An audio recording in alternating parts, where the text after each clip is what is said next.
faster, healthier, better. Shawn, I appreciate you coming on.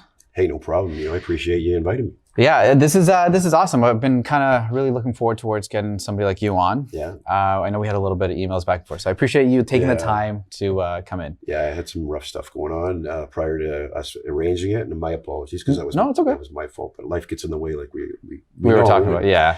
Yeah. So you wanted to drink some Zoas. That's that's my. So my which one did you want? You know what? This is the one I like. But if you haven't tried it, give this one a try. I've tried them all. You tried them all? Okay. So this is my favorite. I actually got on them because they're the Rock's drink, right? And yeah. I follow him on social media, and I just think he's a funny character. And he's actually not a bad. Actually, really what caught my attention was when his father passed away. And I saw the eulogy. And I lost my father probably 2008. And to see the kind of the connection with wrestling, but also the way he was emotionally torn with his father really hit me. And then I started following him more and more on Instagram. And I needed caffeine because the job that I do right now, we wake up at 4 o'clock in the morning, and then we come into for 5, and it's every single day of the week. I don't drink coffee. As a cop, you would think that I would drink coffee. I've never acquired a taste for it. Yeah, I would think that coffee is like your thing. Yeah, so this is the only thing that I actually drink with caffeine because it's less intrusive than the other traditional energy drinks. This one's based on green tea. Yeah, and there's the good thing about this is it has a ton of vitamins. Yes. To give you that boost too. Yeah. So I do appreciate about that. So let's open this up and get a conversation going on. Yeah, for sure. So man. cheers, for sir. Sure. Cheers. Thanks again for being on. And what a beautiful city. I'll tell you, I haven't been up here. So. Oh, really? Before, yeah. And just driving through, looking at the houses, and man, I'm like, oh man, I should move somewhere. You should move here. Yeah, that's what I was thinking. Okay, so explain to the audience, what do you do? Okay, so I'm a police constable, detective constable with the Toronto Police Service. Been there for 2 decades plus a year, so 21 years. I've moved around from place to place, different units. I've spent majority of my time in gang-impacted neighborhoods. I started off in Jane and Finch. I took off from there for a little bit, did some training at the Toronto Police College where I taught use of force and I taught negotiation tactics as well as firearms. Interesting. But then I went back to Jane and Finch as a neighborhood officer because I adored the neighborhood. I really did. I really liked what was going on there, and I liked this gang subculture. But I wanted to kind of pursue it in a different light, not the suppression portion, because when I first got there, it was kind of cool to drive the car, with the lights on and sirens and do the foot pursuits and stuff like that. But the second time around, I was a little bit older, a little more educated, because I started to study the gang subculture as well. And wanted a different approach. And from there, I actually found this unit called the Integrated Gang Prevention Task Force, which is through our Guns and Gangs unit. It's a different approach to gangs. It's all about preventing it. Is that the Engage? Engage. Yeah. Engage 416. That's our initiative. Okay. So Engage is basically we're funded by the provincial government. It's the Proceeds of Crime grant. So I get a lot of criticism saying, hey, when I'm doing live stuff, it's stuff like that. It's always like, oh, we're paying for this. It's actually not entirely true. It's actually paid through the Proceeds of Crime grant. So we're doing it through there. But the Engage initiative is all about getting these young kids away from the gang subculture, or from pulling them out of the gang subculture, which is harder. But we do that through treating various risk factors that occur in their lives. So what, did you always want to do this? No, it became like, you get involved in policing and of course, policing wasn't my first choice. What was the first choice? It was physiotherapy. So I went through, I went through school. When I went to school in the States, went to Fresno Junior College in California. Sometimes I kick myself when the snow comes down and I think maybe I should have stayed. Yeah. My brother did stay. But then I came up to Michigan, and I finished up in Michigan, and after I got out of school, it was kind of like I started trying to earn money, started bouncing. I had a friend that actually got into Colorado State Police Department. He kind of talked me into it. First thing I started doing was volunteering. I volunteered at a halfway house, a youth. Oh, really? Yeah, a youth detention center, open custody, and I absolutely loved it. It was the counseling aspect that I really liked, and I got into more with the youth. I went from from an open custody to secure custody. And I'll tell you, just engaging with the kids and having conversations, seeing what made them tick, you know, and then helping them out with their problems in their lives, because they had some really deep, dark problems in their lives. But that was my favorite part of the job. It didn't pay very well because you know, the title would be a child and youth worker. It didn't pay that well. So I moved on to corrections, where they did have young offender facilities. Spent a year doing that, and then we lost our young offender facilities. So then they just had adults, and I spent time with adults. And when you're with adults, you're just housing them. You're just feeding them. You're just taking them to yard. There's no counseling. There's no interaction really.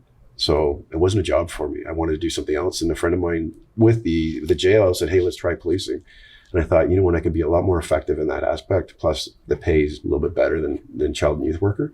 So that's where I went. And it was kind of, you know, by the whim. It wasn't something I always wanted to do, but I put my, you know, put my application in thinking that I wouldn't get it the first try. And I got this call. I was walking around the mall. I got this call and said, "Hey, we'd like to, you know, offer your position as a cadet with the Toronto Police Service." And I'm here in London walking around one of the malls. I'm like, "Yeah, I'll take it." And then I'm like, "Wait a second, like I'm living here. Like, what am I going to do?" Yeah. Right. So it was just kind of like up and move.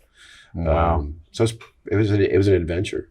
That's interesting. So to go back to the negotiations, I always find that super interesting, negotiation tactics. So what kind of things do they teach you in that?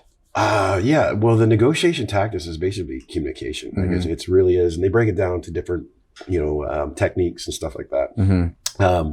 The big thing is listening, right? Listening with an individual. Because when you listen, you get more answers, right? And I'm sure with your job, which you do here, right? As you ask a question, and you sit back and listen, you know, people, you learn so much more about an individual. The problem is teaching that skill, this listening skill, because when you're in an office, when you're with your friends, when you're anybody, you know, you have people that always want to one-up you. You know, they have these stories, they don't listen. And there's no value in speaking to those people sometimes, because you know, I find that, you know, they're not listening to you. Why am I having a conversation with you? I can't learn, you know, you're not learning anything about me. I can't learn anything about you. You just want to talk over me. And so it becomes a little bit of problematic. You have to actually really take on that skill of listening. That's the first part. But then there's other things too that you know, one of the things that we taught was reciprocity. And that's a skill that is harped on through businesses. When I took a course at the University of Michigan, it was business negotiation, and one of the modules in it was actually reciprocity, and how important that was to gain influence over individuals in business. It's been a technique that's been used, you know, all over the world. Japan, I think, was very notable for actually utilizing that. So that in itself as well, like say you're going into a situation where, you know, person's in crisis, you have to introduce yourself. Right? You need to, you know, often they're venting. They want to be heard, but you also want to influence them in their behavior as well. And it could be very simple, from just giving them a cigarette, because now with reciprocity, I give you a cigarette. Now the individual feels indebted to give me something back. Yeah. So you mean like subconsciously? Subconsciously. Yeah. You're building that relationship. And sometimes it works where the individual has a knife and they're willing to pass over the knife. You know, they may have a gun. You know, I've found my situations where, you know, that has happened, and you know, you speak with the individuals in crisis, and you're able to ask them to step away from, you know, maybe the firearm, maybe the gun, and you're able to put yourself in a better position, and you don't have to use lethal force. You don't have to use a taser. You don't have to use a baton. You don't have to become physical, because every single police officer, I believe, doesn't want to put their hands on a person. I'm more than skilled to control a situation, and you know, my background, I've wrestled all my life. My dad was a 3-time Olympian for Canada. Really? Brazilian Jiu-Jitsu black belt, judo brown belt. So I proficient in the grappling arts, right? I don't want to touch anybody on the road, because one, you know, you don't know what somebody has. You know, Yeah. They could have some sort of disease, communicable disease, whatever. That's one. But the other thing too is anytime I get in close with somebody, they have access to my firearm. They have access to any of my any of the tools on my belt. So I would rather more so engage with the individual and gain compliance through communication, tactical communication. Has there been a lot of situations where you had to use those negotiation tactics, or? I use them all the time when I was on the road. Yeah, because communication is so important. Even with the gang members that I would engage with, talking to them and proving to them that I'm a human being instead of bullying them through communication tactics, but actually listening to them. Yeah, because you guys get like such bad rep like all the time. For you to just have a conversation with them, talk with them, and really just humanize yourself would probably go a long way, right? Yeah, it does. It really does. Spending the time when I was in the neighborhood office at 31 Division, spending the time to take and talk to community members, it breaks down that barrier, because there is as soon as you put on the uniform in some of these communities, there's a barrier, and rightfully so. Some people have experienced some bad situations with police officers historically, and that's why we need to break those barriers down. And conversations are the first thing that you need to do. So I was going to ask you, going along with that, like what do you think makes a good person in law enforcement, like a good cop? What skills do they need to have other than negotiation, obviously, tactics? Well, would you say martial arts? Well, I think because I know you guys train your own, right? Yeah. So that's what I did for about 5 years. Is we trained our guys as well, and there was a big reliance on Brazilian Jiu-Jitsu because so that type of art is more about controlling the individual versus and there's pain compliances. It's not like. But it doesn't have to go there. No, it doesn't. It doesn't have to go there. Yeah. But the thing with martial arts is, I think what happens is the more and more you train, you start to become more proficient in your skills, and you also have better, what's the word for it? Self-control? Self-control. Yeah. Self-control to hold back, because, where you can implement your use of, your choice of force. It doesn't need to go to that place. But because you're constantly battling too in these, in the dojos or, on the mat, you've met aggression at its peak. It's true. So when you get somebody, calling you a name or, poking you in the chest, to me, that's nothing. Yeah, I think that's why it's so good. I think anybody should have martial arts in their life, to be honest, because even like we do Muay Thai and kickboxing. I've been doing that for so long, and jiu-jitsu. Yeah. And like the first thing is, if somebody's like going at you and sparring it with you, you control your breath, you relax, okay, you don't act out. And I think that influences yourself on other situations in life, and it makes you not want to react so aggressively with things, because it teaches you to breathe. Yeah. Right. So I think that's important too. Well, the controlled aggression. Like you think about any martial art. I'll just pick. I always have trouble kind of believing that wrestling is a martial art, but it's kind of been grouped into that because of the UFC. You don't think it is, eh? Just because traditionally it's been I don't mean grappling. It's been part of the Olympics, since whenever. I kind of believe the martial arts just come from like this mysterious kind of background. Like a kumite and all those things. Wrestling is just kind of a grinded out sort of thing. Wrestlers though, they're cardio and they're tough as nails. Yeah. Tough as nails.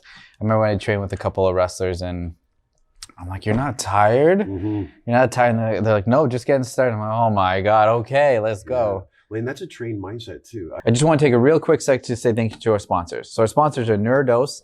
It's at neurodose.com. What they sell is 1P LSD. It comes in a liquid form. And what I usually use it for is a little bit of energy to get in a creative state. Lasts about 10 to 12 hours. So just to let you guys know, I would suggest to take it like first thing in the morning. Then they have their psilocybin pills. The way I describe that is a little bit of a sprint of creativity. So I use it whenever I'm programming for my clients, if I'm actually teaching a class or training some people. I also use it when I'm reading a book if I'm trying to get like in a deep flow state. So neurodose.ca, get off of 15, get you 15% off. I think you'll like it. Back to the podcast. When I was at the Michigan Wrestling Club, there's a fellow that I actually ran into. He came in, he was about 38 years old at the time. I was 21. And he comes in the wrestling room and, he's an older guy. He picks on me because I'm one of the bigger guys. And at the time I was I think it was 198 pounds, right? That was my weight class. So he comes in, he was similar size to me, and he picks on me. He goes, hey, it was me and you wrestle. So we started wrestling, and I threw him. And I tossed him like it was a good throw. And, I was like happy with it, but I was out of breath, right? So then he comes at me again, really aggressively, and I catch him again in the throw. And, again, he gets up, but then he's in my face again. And we wrestled for, I think, a good hour. A lot of scrambles. But it was the point where I couldn't breathe anymore, but he was still attacking. So I was like, as he was attacking, I was going, trying, gasping to breathe. Breath. So the 2 throws that I initiated in the beginning, I didn't score it. For the next hour or 45 minutes, it seemed like an hour, maybe 40. It might have been even 10 minutes. I don't know. Oh, really? The crap out of me. But afterwards, my coach was laughing at me. He goes, you just got your ass handed to you by Olympic champion Steve Fraser. Oh, wow. Yeah. So, I mean, it was, it's almost like kind of like what an honor situation, right? Yeah. So. But why I tell that story is because you mentioned cardio. Like cardio is so important in wrestling. And if you don't have it, I didn't have it that day to the point he had it. And he just absolutely destroyed me after I think the first throw I got on him, it was lucky. He took him up. Yeah, he's like, okay. The second throw, he got mad. And that's what, when you get mad and the aggression is not channeled properly, I think that's what I caught him off on the second throw. The rest of the time, I think he channeled his aggression. And he's like, okay, I'm going to buckle down on this guy. He destroyed me. That's funny. As a 21-year-old kid, in a wrestling room like that, man, that was pure abuse. And I loved every minute of it afterwards. Because I was just like, you know what, I deserve that. Yeah. I got that guy. That's fair. Yeah. So I want to get back to this gang culture, gang culture stuff. So tell me a little bit more about how you guys deal with that. Like, how do you guys reach out to that? Like, how does that work? So in 2016, our then chief at the time, Deputy Chief Raymer, who was our chief up until now, a couple months ago. He came to our unit and he said, how do you get a gang member? We want to answer this question. How do we get a gang member out of a gang? We started looking around, where did you guys look to like find answers? So we started looking at like therapists. So who did you guys looking at other services, see what they offered. Of course, Canadian bound. That's what we started looking at in North America. Nothing that really fit the needs of Toronto. And then we started looking down in the U.S. What we did find is we found this the comprehensive gang model. Now, the comprehensive gang model originated in the city of Chicago in one of the suburbs. Chicago, if you know anything about gang, that's a huge area for gangs, street gangs. The University of Chicago, there was a little suburb called Little Village. Actually, it's called Little Village. Yeah, it's called Little Village. That's cute. Yeah, and they had a problem with Latin Kings. Latin Kings, if you do your research about that group, it's a very entrenched gang in that area. It has a hierarchy. It has a Bible as well, where they have their own Bible. The rules. I'm gonna look this up tonight. Yeah, they have weekly meetings. Sometimes they have treasurers. So they have all these things, in this gang. So it's a pretty tough gang. It's got structure. So he was able to put his programming in. This professor, University of Chicago professor, his name is Irving Spurgill, bring this programming in there. He was able to mitigate gang violence as a result of his programming. And what the programming was, and again, I'm going to give you a Cole's notes of the comprehensive gang model. Basically, he built neighborhood teams. And what I mean by neighborhood teams, and not traditionally, not police-based. These are people with backgrounds from corrections, grassroots agencies, community members, housing, faith-based organizations. I'm probably missing a few, but there's a lot of people with those backgrounds. So they become people that are in the community that can identify people at risk of becoming gang involved, or people that are in that are already gang members. When you say like get at risk of it, it's just because they live in that vicinity? There are, and you know what's really interesting, when it came into this unit, again, that's what I would have thought. That's kind of the simplistic, explanation. Yeah, they're at risk because they live in this community. But there's so many risk factors that actually come into play in these young kids' life that actually push and pull these kids into the gang subculture. Like what? Well, okay, so I'm only going to mention a few because there's a lot. What's the most common one you see? Well, the one that everybody harps on is poor parental supervision. Okay. And that's the one they say, oh yeah, there's, fatherless homes. That's not the case. It can be a contributing factor. If you have like one or two of these things, doesn't mean you're going to be involved in the gang subculture or criminality. But if you start to accumulate more and more and more, there's a higher propensity for you to become involved in the gang subculture.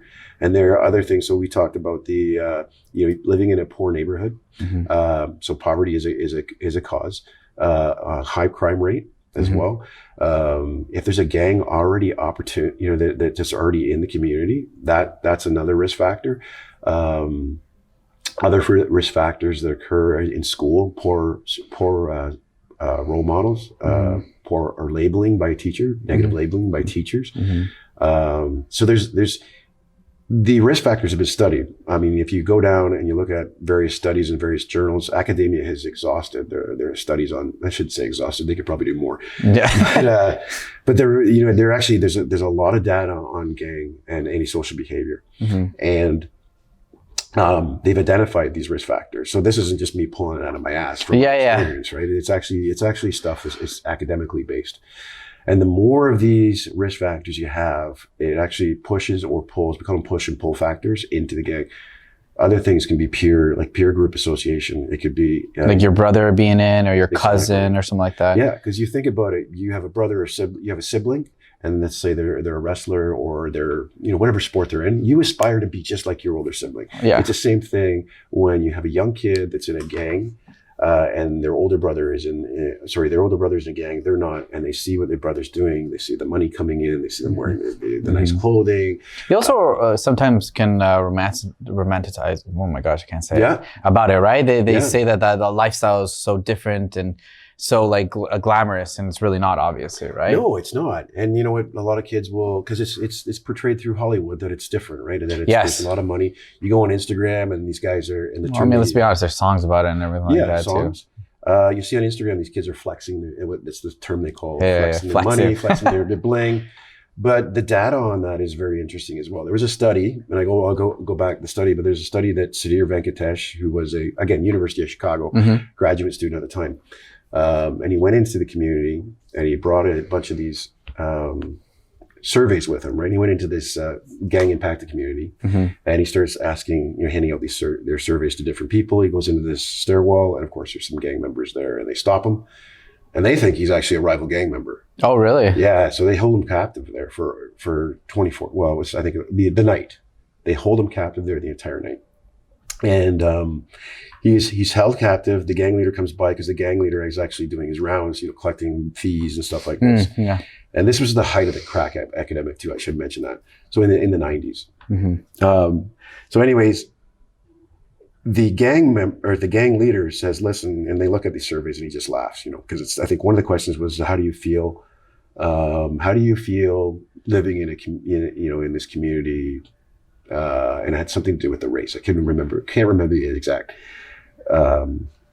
phrasing of the question. But the gang leader actually looked at it and laughed and says, "You're not going to learn anything about this community unless you live here." They let him go in the morning. He came back the next day. Oh, wow. For 10 years.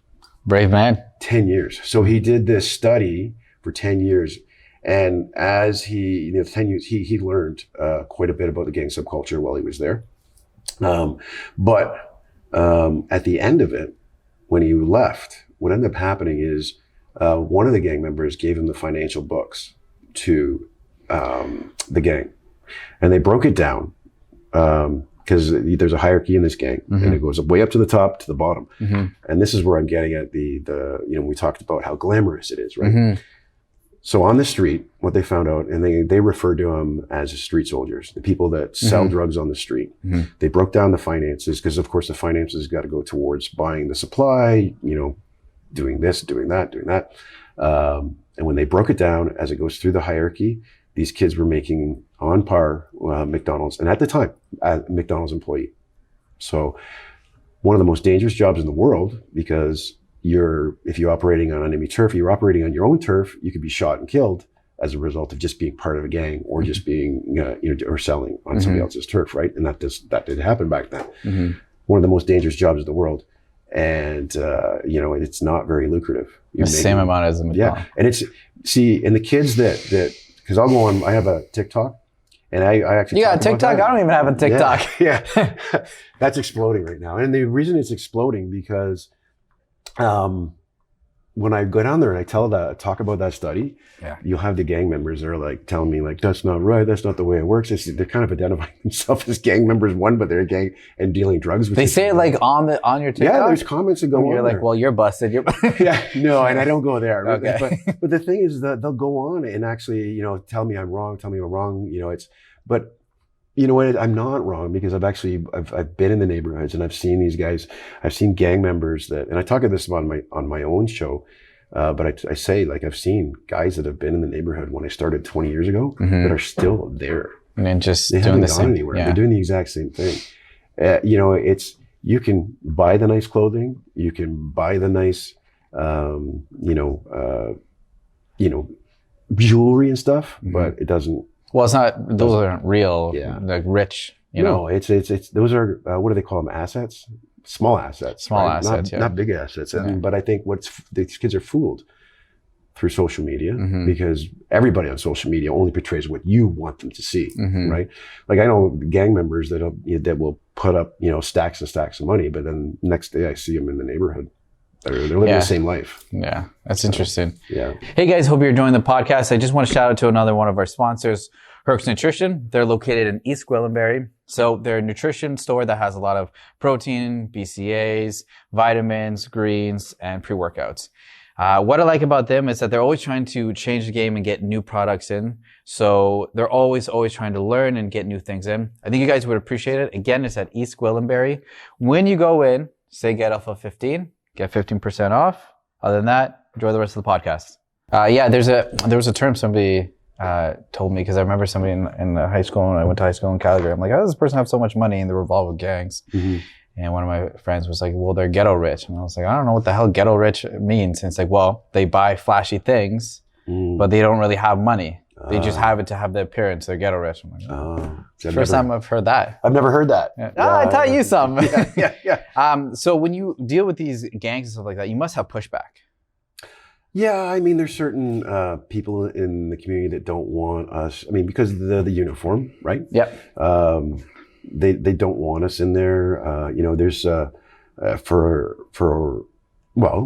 example the school resource officers. We were pushed out by the trustees. They didn't want us in there. They thought they had legitimate concerns. What were their concerns? Well, they thought the SROs were using it to gather intel. I think you need a better understanding of the program to actually make that, because there's a lot of positive things and then that were going on. Like these officers are coaching, they're operating in mentorship capacities. They're not charging these kids. It's always before, if they don't have to get involved, they don't get involved. They always let the administration get involved first. But if then it goes too far, that's when the police would get involved. And then, I think they thought there was too much police overreach. I think to get a better understanding of that, what was actually occurring, you'd have to be more involved and actually understand that. Because when you have an argument, you always want to be able to look at your side, but also look at the other side to make yours stronger. And I don't think they looked at that. They, when we did 30 gang prevention town hall meetings in the city's Toronto's lowest equitable and most gang impacted neighborhoods. And what we found when talking to the residents there, because we got, after we delivered our framework, we shut the cameras off, we shut the recording devices off, and we listened to the community. And when we told them about the SRO program and how it was taken out, a lot of the people there were upset because they weren't involved in the process. These meetings to get rid of the SROs were held, downtown, at times when they were working, at times when they couldn't afford to go down, they needed childcare. So the people that were actually impacted by the decision didn't get to make the decision. So school board trustees made the decisions. It wasn't people in the community that even could have input to defend it. So we get pushback. But if you go back into the communities, and some of the communities that were doing really good work, the Shoreham Court, which is right around Driftwood, it's one of our gang impacted areas. we've done some amazing work through our programming and through 31 Division's neighborhood office. And we've mitigated, and this is a stat coming from Sergeant Dave Haynes, who was in charge of the neighborhood unit at the time. We actually mitigated gang violence in that community 30%, which is a huge number. Yeah. A huge number. Just through one program, evidence-based programming. That's it. That's interesting. And I'm sure like every year you guys are trying to figure out what's a more efficient way of getting this done, what's the best way to talk to them. And like, do you try to, like, a certain month, do you have certain goals to talk to certain like people and bring them in? Like, how does it work? Like, so, I mean, we look at best practices, and that's what that's what we try to implement, evidence-based, intervention strategies or prevention strategies or suppression strategies. That's what we're looking at trying to do. And of course, we look at what programming does work and what the community needs too. The biggest thing that came from the community from our gang prevention town hall meetings was this document that we produced. It's all about insights from the community, what they want, what they needed, and some of the issues they're going through. So we try to action these things, and that's what we're based on more so than we try to action what the community needs. One of the gang prevention town hall meetings, a community member has said, we're not underserved, we're poorly served, which was a very impactful, statement. Because you really listen to that. Okay, they're saying that the services are here; they're just poor.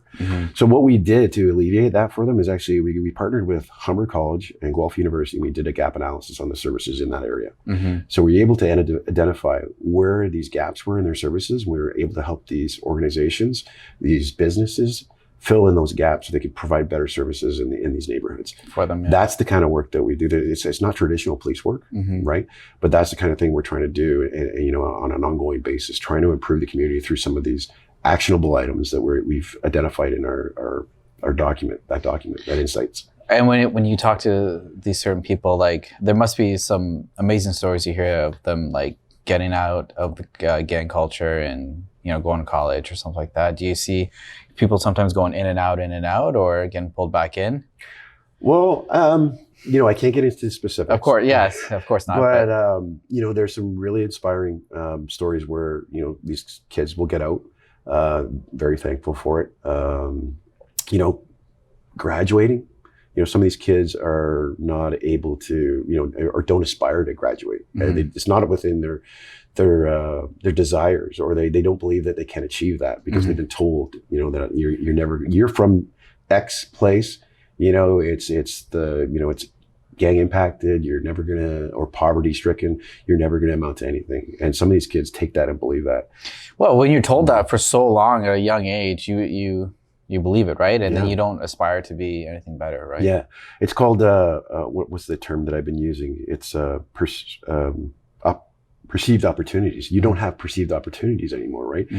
Some of the things that happen, again, go back to the town halls. What we've learned from was that these guys and girls in the classroom, they weren't being exposed to field trips. They weren't being exposed to outings in the school because maybe they didn't have enough staffing, maybe enough funding, but it wasn't happening. So, when I was a kid, I got to go, I lived in London, Ontario. I actually got to go to the Science Center. We went to a baseball game, all these places. These kids, some of these kids, and I've actually dealt with a kid that lived in the city of Toronto that we were trying to help. His parents had lived there for 23 years, never seen the CN Tower, right? It's like the first thing you do here. Yeah. He went so we took him down to the CN Tower and then the Toronto sign down at the, down at the downtown at the city hall. And, the eyes just lit up. And it was actually for a wrestling Beat the Streets organization that I usually deal with. But his eyes just lit up. It was kind of cool to actually see it. But then you start to realize that a lot of these kids in these neighborhoods don't do those things. Don't go out of their neighborhoods. I mean, it could be because they're scared of collateral damage. Because, I don't want to go out of my neighborhood because I'm associated with...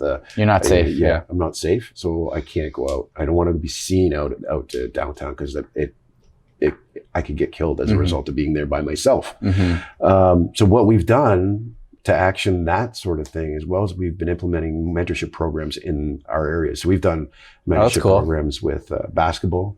And it's not us as police officers, we're helping put them in there, but we're getting people from the community, mentors in the community. So it's a sustainable mentorship program, not just us police led. It's actually, sustainable because it's people from the neighborhood that are actually doing these things. So basketball, we've done soccer as well with the Toronto Missouri Club. But we're currently doing a robotics program every Monday night in 31 Division. And robotics, think about the perceived, what was the wording I used again? I said perceived opportunities that these kids can, now they're exposed to robotics and they can start to think, okay, well, I can have a career in this. Before it was not there. Maybe it was, maybe it wasn't, right? But they get this programming and they're like, hey, you know what? They get to high school and they're like, I want to do this. I want to follow this path. Right? That's interesting. Do you try to get them in any martial arts also? Or you think you guys try to stay away from that just in case? Well, I mean, and I taught wrestling at one of the schools in Jane and Finch, and it had 2 gangs in it. But that was the criticism from some officers that, okay, you're teaching them martial arts, you're teaching them wrestling and self-defense, they're going to use it against us.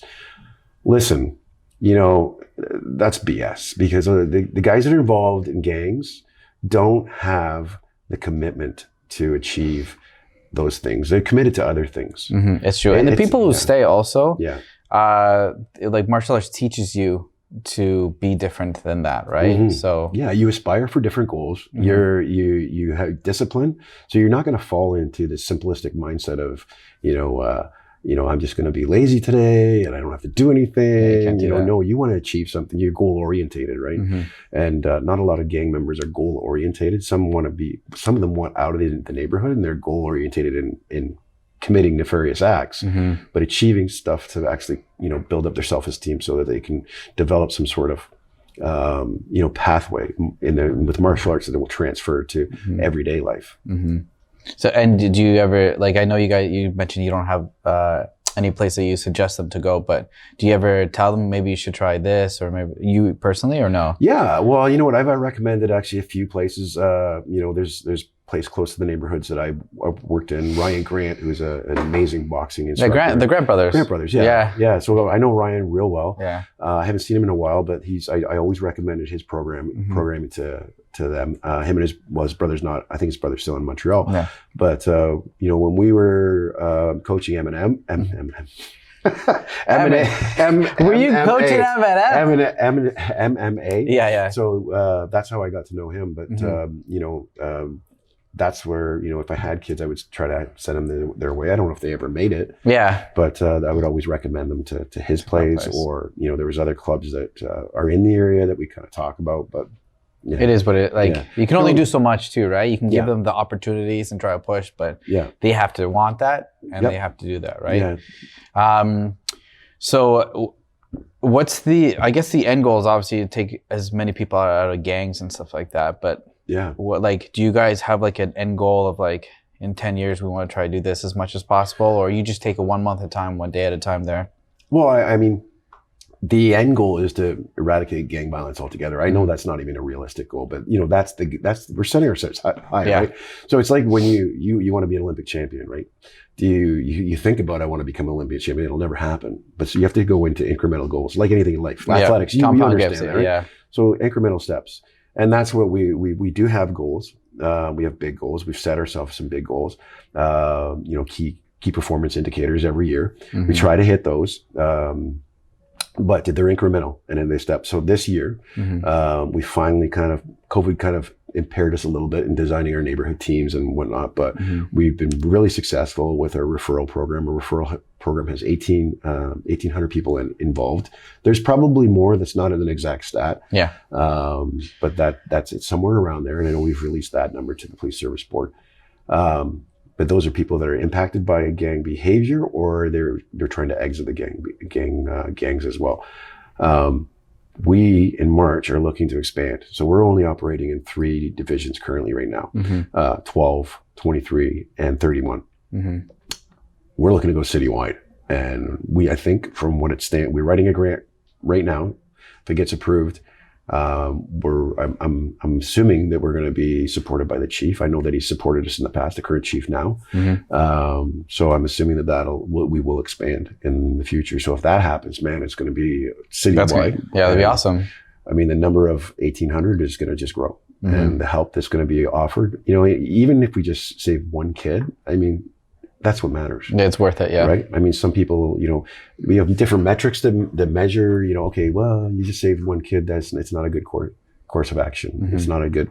Yeah, but that one kid can go on and do something great and maybe want to influence somebody else. You know, it's I can't remember how it's worded, but it's if you influence one good person, it can influence two good people, and so forth and so forth. Yeah. So it's like every person. It sounds really lame, but every person matters, right? Yeah. It really does matter to try to make that one person's life that much better. The only problem is it's not a metric that we can measure. Yeah. And so I mean, that's the only thing. But when you report back after your grant to the government, those are the things you kind of have to capture, the metrics. And we're trying to do our best, and we do have good metrics, but those are the things it's hard to capture. Of course. It must be hard to also see and hear these like stories and compartmentalize and not let it, you know, because you're a big strapping man, but you seem like, you know, you're in touch with like your heart and you really want to do the right thing. And it must get to you when you see these stories or hear these stories, I should say.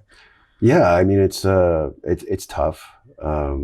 You know, I've seen everything and anything in policing now. I mean, I've seen. And sorry, how long? I can't remember. How long have you been doing it? 21 years. 21 years. So most of them in gang impacted neighborhoods, right? The majority of my career there, but I've seen, you know, young kids shot dead, you know, for no reason. I've seen, you know, bodies in pieces that, you know, nobody should see. And then you try to understand why it's occurring, and you just realize, you know, there is no reason for it. It's this, like we said, I think before this, there's bad things just happen in this world. You know, the malevolence of this and the evil that's in this world is always going to be there. That's why we need people like you. Yeah.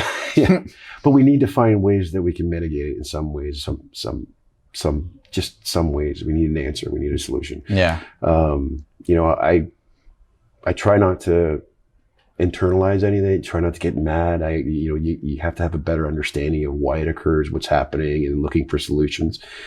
You know, again, I mean, the simplistic, you know, point of view in the beginning when I was first a copper, when I first got on, was just, you know, these are bad people. There's a reason why they're bad. And you start to understand why these kids are doing what they're doing, you're like, crap, like this sucks. This, you know, I can understand why they're doing this. I don't condone it, but I can understand why. Can we, instead of treating the symptoms, can we start treating the wound? Because if we treat the wound, then the symptoms won't be out there, right? You know, and then, but that's part of dealing with it. But again, you know, you let it weigh on you sometimes. And you know, I would imagine. I've had 2 of my wrestlers murdered as a result of gang violence. You know, just last year. One was in the community, lived in the community. Another one was another person. It's tough. Like it does. I'm a human like anybody else. I've seen a lot more. I got to be very, very cautious of how it affects me. So I do a lot of other things to, I guess, try to mitigate the effects of it. You know, working out, you know, staying away from TV shows that talk about police officers. Oh, I would imagine. Like, another one? Yeah. But you know, you want to have, and you want to surround yourself with people that make you a better person. Yeah. Right?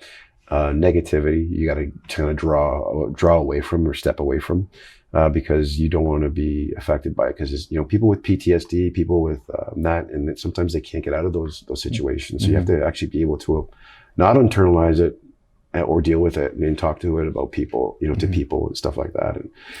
And for me, it's been athletics. It's been a great support system at home.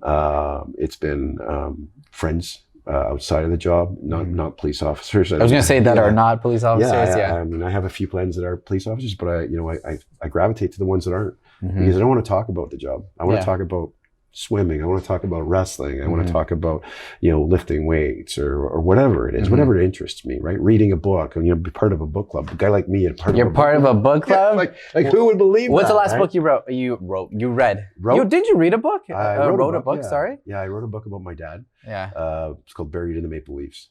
My dad, like I said, he was a 3-time Olympian for Canada. He was an All-American for, 2-time All-American for Joliet Junior College. And then he was an All-American for Oklahoma State, which was a powerhouse in wrestling back when he was wrestling there. But the story is just about, it's not really about wrestling. The story is about adversity and overcoming adversity. Because when he passed away, people were coming up to us at the funeral and at the visitations, and they're telling these stories I'd never heard, because I knew my father as your father, as a father. The guy that, when I misbehaved, hit me in the back of the head, or slapped me, gave me a spanky, right? Yeah. That's who I knew. I always knew he was a wrestler, an Olympic wrestler, but I never heard the stories. Yeah. So these stories started coming out, and what had happened, I wanted to write them down and collect them, right? So I started collecting them more and more, and it became so much of a task that, I was enjoying it. It was kind of therapeutic as well. I turned it into a book, and I was going to keep it for myself, but then I thought, I think his wrestlers would really enjoy this, because he coached after he coached after he competed. So I turned it into a book. I published it, and again, like when I discovered a new man, like I discovered who my father was before me, the journey he had, and then I understood myself a hell of a lot more because of that. He faced so much adversity, trying to become who he wanted to become. He wanted to be an Olympic wrestler. He wanted to win the gold medal. Never did, but he got to 3 Olympic Games, which is something that at that time, not a lot of people did. But he faced, academic probation when he was at Oklahoma State. He faced a debilitating knee injury where he probably would have never, he could have ended his career there. But that was only in the middle of his wrestling. He actually went to 2 more Olympic Games after that knee surgery. Oh, really? Yeah. And then there was, I'm trying to think of the Well, if he's a wrestler, his back probably. Yeah. Definitely hurt his back probably. There's a lot on your neck and your back and stuff like that, and your hips as a wrestler. Yeah, yeah. Well, and sort of the other thing that I was trying to think that he faced as well was, he had a big family. So mom and dad moving over from the Netherlands. They came over after the Second World War. They had 9 kids. So he was one of 9? Yeah. This guy trying to start a franchise? Yeah. Like, why so many? Yeah, I don't know. You have to ask my grandparents. Okay. Right? But they were Catholic. That probably explains it. Okay, there you go. Yeah. So, so his father was busy working and mom was too busy taking care of the kids. So he really didn't have any parental role models, which happens in these neighborhoods too, right? But he was able to find a surrogate father through this gentleman by the name of Henry Pillard. Down at Joliet Junior College, who took him on, and thank goodness he was able to do that, because his career just went up after meeting Henry. And Henry he's still alive now. I love speaking to him. He's got this baritone voice, and he's this great orator. Like the stories you just want to listen to this guy, right? Firesides, chats, and stuff like that. But he had these great stories about my father. But if it wasn't for him, my dad would never have achieved a lot of the things that he had actually done. He told me some great stories about my dad, how he got a scholarship to Oklahoma State. And I'll tell it real quick. But, so my dad had just won the national championships. There was 2 schools that were looking at him. There was Iowa and there was Oklahoma State. And my dad didn't have a lot of money. He couldn't go anywhere, right? So Iowa State, he went to go and visit Iowa State's campus, came back, and they only offered him half a scholarship. Couldn't afford it, really, right? So then Oklahoma State calls up, a guy by the name of... I'm trying to think of the coach's name. It escapes my mind right now. It'll come to me later. But he calls up Coach Pillard and he says, "Hey, what's Big Harry doing next year for school?" And he goes, "Oh, I don't know, but he just got back from Iowa State visiting with them." And he goes, "Oh, really?" Because they're big competitions. They're back and forth. Right? So he goes, "How much are they giving Harry?" And he says, "Well, they're giving him a full ride." He goes, "Well, we'll do the same thing." So if it wasn't for that little white lie. You know what though? It went a long way, so that's okay. Did. So it took him to Oklahoma State. He became an All-American, and man, that story was locked away. My dad never told that story until I didn't hear it until he passed away. Yeah. How long did it take you to write all that? Man, it took me probably about 8 years. It was a slow process. Yeah. It wasn't originally. Did you an idea experience for a writer's book. block like all authors? Well, it wasn't a book in the beginning. It was just a collection. It was just of, but you had to put it together. Yeah. So it was. So the first time when I put it together, the publishing company asked me to redo it because it was kind of a cradle to the grave story, right? Mm-hmm. So what I ended up doing is going through his newspaper clippings, Mm-hmm. and I took each newspaper clipping in different eras of his life, and every chapter opens up with the newspaper clipping. Mm-hmm. It gives a kind of it's verbatim in there, and then it gives my interpretation of it, and then my perspective of what my dad would have thought. Oh, interesting. And then it goes into the story. So it's kind of a weird kind of, not weird, but it's an interesting way that we kind of layered it. And then when it came back like that, of course, the publishing company, they were like, yeah, we'll do this. So great. And we did it. So Where can you buy this? Can I have it? Can I have one? I can get you a copy. I have copies of it. Yeah. Yeah, sign it. The problem is so here's the other story with it. The publishing company that published it embezzled a lot of money from their authors. Whoa, So you skip over that? yeah. What happened there? So a lot of the authors, jumped ship. So I actually released the book on Amazon. So it's self-published now. So before it was published by them. Now it's not published, but it's on Amazon. Yeah. If you look for Buried in the Maple Leaves on Amazon, it's going to cost you probably about $10,000 to buy it because that's what it says. I don't know why. Okay. But I can get you a copy of it. Okay. I do want to read it. That sounds actually super interesting. Yeah. So. So what other you wrote a book, but you're part of the book club. Oh, the book club. Yeah. So what kind of books do you read? I kind of all over the place. I'm trying to think of a couple of them. So, because I'm always looking for a good book. Yeah, I try to read at least two books a month. One is for like my mind, and one is for my heart. So I always read one to learn something. Yep. Yeah, and then another one is kind of like right now I'm reading Mindset of a Fighter. Okay. So Sam Sheridan, I don't know if you know. Yeah. So Sam Sheridan, he has a heart of a fighter and a mindset of a fighter. So first one, he went all around the world training with like the best, and the second one, he was really trying to understand why these people are the best. Yeah. So I'm reading that one right now, which is amazing. Yeah, awesome. So anyway, sorry, I'm always looking for a good book. So please tell me one. The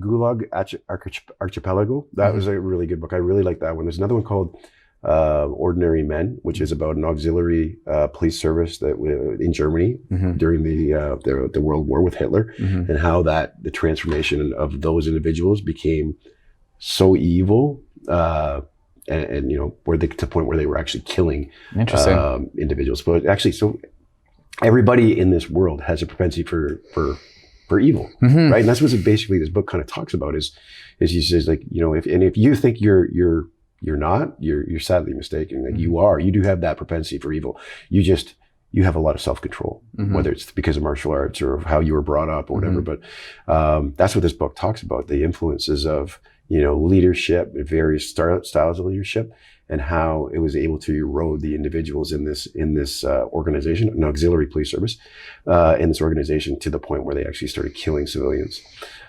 So very interesting book. The Nazi culture kind of interests me because, it's the biggest evil in the world. I think at that time was those. Yeah, those nobody likes a Nazi. Yeah, nobody. But now, so I actually befriended this gentleman. He was a former University of Michigan swim coach, guy by the name of Jim Richardson. Amazing individual. Again, when I talk about orators, people that can talk, Jim is an amazing individual. And I sat down and I talked with him, and he actually has recommended a lot of books for me as well, because we have this different, come in a similar background. I coach, and so every now and then Jim will actually pass a book along to me, and I'll read it. And I've read a couple of them. There's one by Paul Tuff. It's How Children Succeed, which is great for coaching. Another one was Mindset. I think it was by Carol Dweck. It's kind of based on the growth mindset. I don't know if you've ever heard that. No, I definitely want to read all of these though. But yeah, it's kind of cool because when you're coaching kids, one of the things, so I'll just get into this, but when you're coaching kids, what ends up happening, especially parents, they focus on the results, right? I want my kid to win. I want my kid to, or I congratulate my kid on winning. I kind of focus on the results. I don't focus on the malleable things, right? Like effort and attitude. When we focus on just the end results, like winning or performance, or the things that you can't change, right? The kids have this expectation now because you've rewarded them with your attention, with your love, that they don't want to fail anymore. And sometimes they won't try, or when they do fail, it's catastrophic to them. So one of the things that Jim pointed me on to were these books, and he even talks about it, he even backs it up too, because, if you look at his coaching career, man, very successful. But what he says is like, you got to focus on the attitude and the effort, because those will take care of the results in the end. And you know what? I've implemented that in my coaching at my wrestling club, and the response and the change in behavior that I've seen in the kids is absolutely amazing. It's night and day, because we get kids that are going to the mats with us when they're wrestling for us, they lose and they cry. And it's devastating to them. And to have a coach focus or a parent focus on win or loss, they go back to that parent. And how do you think that's emotionally inside them? How is that manifesting itself, right? In the long run. So they have this expectation, I always got to win, always going to win. So I always make sure that when I'm talking to these kids, in my wrestling room, it's about effort and attitude. Guys, I don't care if you win. What I'm looking for is the effort in this room. I'm looking for an attitude. I want you to be, encouraging the people around you, your teammates, because they're the people that make you a better person, a better wrestler. And the kids in the room, the way they treat each other, the way they're working hard now. And you know what? That takes care of the winning in the long run. Because if you got the effort in the room, the winning will come, and then they can enjoy it in a different manner. Now they're not trying to impress. Now they're just trying to make themselves better. And then I think that as in athletics, when you transfer that over to life, I'm always going to make myself better. Yes. Right. Yeah. I totally agree with that. So Paul Tough, which is an amazing book. That's How Children Succeed. The other one is I think it's Mindset. It's about growth mindset. I think a lot of teachers have kind of, I think this kind of been promoted along that line of work. Because that's where I first started hearing about it when I was talking to teachers, growth mindset as well. But then when he introduced that book to me, I was like, wow. But I mean, he's given me like 7 or 8 books that I'm still behind on now. That's okay. There's always new books to read. So, and then he's throwing articles at me too. I'm just like, oh my God, man! Yeah, I got to read this. I'm trying to watch Yellowstone. Yeah. So you have a podcast, right? So how did that come about? Well, it was part of our grant. So one of the things that we try to do, one of our key performance indicators is we're trying to increase people's awareness of gang activity. Because when for the average individual, they don't really get exposure to gang culture. They think it's Hollywood. They think it doesn't exist. They see maybe a shooting come across the 2-minute ticker at City TV or whatever news agency it is, and they just kind of let it flush it out of their brain.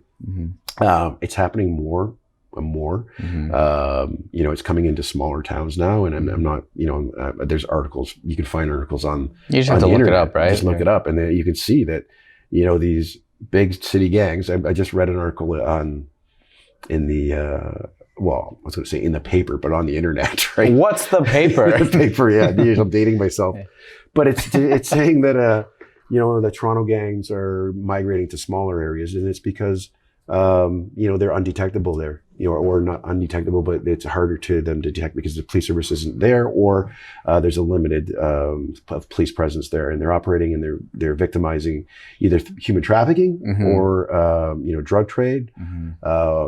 Or extortion and stuff like that. The human trafficking one is really scary, because I've read some articles, and it happens in I'm not gonna name, it happens in towns that you don't think that would happen, you know, and I don't know, it scares me a lot.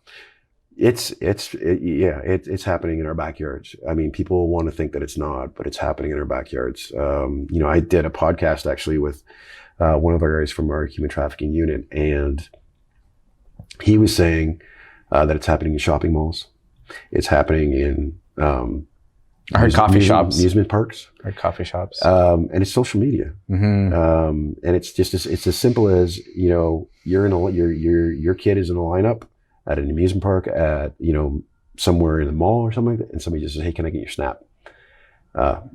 For those of you that don't know what Snapchat is, I didn't know what it was, but it's a social media, I guess, app that they use to kind of contact each other. It can happen. So the turnaround with human trafficking can happen as little as 4 to 8 hours, and that's coming from my buddy that was in the human trafficking unit.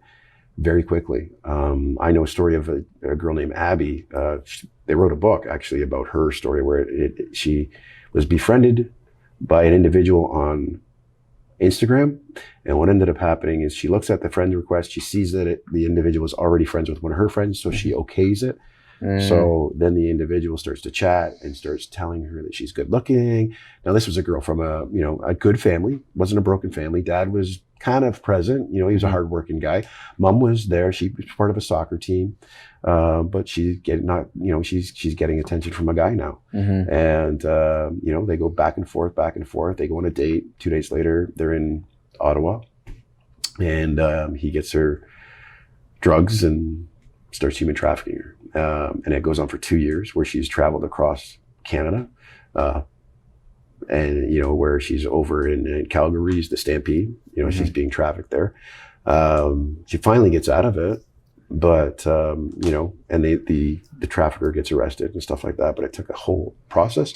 And That's it was just crazy. social media that did it. And in speaking with the guys from the human trafficking unit, the only real way to really prevent it from happening is education. We got to talk to our kids. Let them know what's going on. Let them know Be how it's cautious. happening, why it's happening, who is being victimized. It's not just girls. It's girls and boys.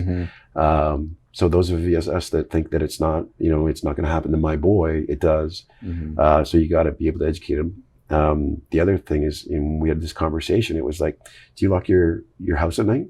Yes. Yeah. So if you have a child, why wouldn't you take that phone, or why would you let them take their phone upstairs in the room at night? Some parents do that. Not every parent does, right? But think about who is coming into your kid's room at night. Millions people have access to that. You don't know what those people are saying to your child. You don't know what they're asking them to do. It's not your child you have to worry about. It's the individual, right? You may have taught your kid some good values, but there are people that and very, very skilled individuals that have used that app, and they'll go on from one person and then the next to the next to find that weak link. It's a method that they use, and they are targeting young girls, young boys. So my advice, and this was his advice too, is if you lock your door at night, you should be taking that phone away from your child at night. That makes sense, though. And not just the phone, the laptops, right? Any access to the internet. Some people have apps where you can actually shut down the internet at a certain time. Very, very smart. If you're paying for the internet, if you're paying for your child's phone, that is your property. You have every right to access it. You have every right to shut it down. We're not, we can be our kids' friends, but they only to a certain percentage. We have to be our kids. We have to govern our kids. We have to provide them with structure. We have to provide them with boundaries. If we don't give them those boundaries, they'll find them themselves. And that's where the danger lies with that. And are these the kind of things you kind of talk about on your podcast? What other? I talk about human trafficking quite a bit because people will ask. And I do point them to because we have a Engage 416 YouTube channel. So that interview that I did with the human trafficking officer, Detective Constable Corrado Rabito, it's on there, but I had to blur his face out because he actually would go in. So when they'd find these girls, the advertisement of these girls, the unit would actually go and, set up, and he would make contact with the female or the male. Then he'd go into the room, right? So he'd deal with a pimp, for lack of a better term, the trafficker. And then he would actually go into the room and then tell the girl, listen, this is who I am. This is what we're going to be doing. And the thing is with these young girls is they're taught by the trafficker that police are evil. They're going to arrest you. You're doing bad work here. You're going to be arrested and go to jail for a long time. We don't do that. That's not the way we function, because we recognize that these girls are not prostitutes. They're actually being held captive. They're the victims. So we have an entire care unit that actually goes in and helps these girls from A to Z. Once we get them exited, we go from A to Z to help them out and get them back into a society some way and somehow. And we've had some really, really good success stories. I've had one other girl on my podcast who is not sexual trafficked, but she was trafficked as a drug mule, and she got out, and she's doing amazing now. We actually have her. Maybe I'll recommend her to you to come on our podcast. Yeah, because she's her story is absolutely amazing. Yeah. That's awesome. That's all a lot of good things. Where can people find you on social media? Goodness, maybe, yeah. So we're all over the place. Engage 416 has their own YouTube channel, which is great. So subscribe if you can, and if you like what we're doing, make a comment. If you want something else more, me to follow other guests. I got tons of guests on there. I got UFC champions that I know. I know a guy by the name of Frank Shamrock. I don't know if you know that name. Of course I know Frank. He's a friend. Randy Couture. I haven't done his interview yet, but he's my brother's training partner at Oklahoma State. We have, like I said, victims of human trafficking. I did an interview with a gang member, a Los Angeles gang member. I have a bunch of people. So that's actually full of kind of interviews and some sort of like live streams, but don't pay attention to the live streams. Okay. Just go to the actual interviews. Okay. Because some of the live streams are just me talking about anything and everything. Yeah. Well, sometimes I see you go live stream. I'm like, okay, I gotta look. I'm like, oh, okay. Yeah. It's just kind of just having a conversation. Yeah, that's basically it. So, I mean, my live streams are conversations. The other ones are interviews like this because I want to learn more about somebody and what they're doing. Yep. The Engage has Twitter. They also have Instagram. And then I have an Instagram with just TPS Shrekky because I look like Shrek. I didn't want to say anything, but no, you're more handsome than him. You don't want to see me when I turn green. Yeah, no. Oh my God. You've been waiting all podcasts to say that. Yeah. That's from the Incredible Hulk. I don't know if you remember. You probably younger, right? Yes, I do. I do. Lou Ferrigno. There we go. I like that. See, you know what? I think that I'm the older than everybody else. No. So good. It's okay. I know. But yeah, so TPS Shrekky, Toronto Police Shrekky. And people calling me Shrek doesn't bother me. It doesn't hurt my feelings. I'm not going to call you Shrek. I get Mr. Clean as well. So I'm not going to call you any of those. I'm going to call you Shawn. Yeah. So there's that. And then I'm on TikTok, which we're just trying to grow. And it seems like it is growing pretty fast. But it's badge duty. Okay. And I think we did have it was TPS Shrekky, but I had to change it because I got locked out of the other one. Okay. So that does exist. And let me think, where else are we? Twitter, TPS Shrekky as well. Okay. Last Shrekky. And then we have SoundCloud. SoundCloud. We have just the audio podcast. You can go on there. And that's the Engage 416 SoundCloud. I don't do my own. I might do my own in later on when I'm finished with this unit. We'll see, but yeah. Okay. Yeah. Well, guys, I appreciate you being on. You're a good man. Yeah, that's awesome. And see you guys. Yeah.